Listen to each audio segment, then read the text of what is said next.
So how do we start? You face the wooden dummy, you sit on your heels, and you make a tanzao forward, okay, in between the dummy's arms.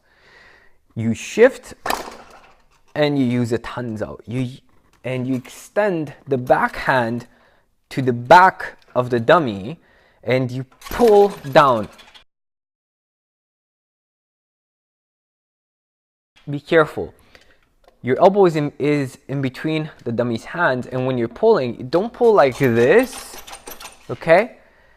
You want to pull down, just like when you're doing your first form. You're using this angle right here, so you're using elbow power. Pull down and give it a shock. You want it to sing. You want to make the wooden dummy sing. From here, pull down with both your hands. You hear that? That's good force. That's good power.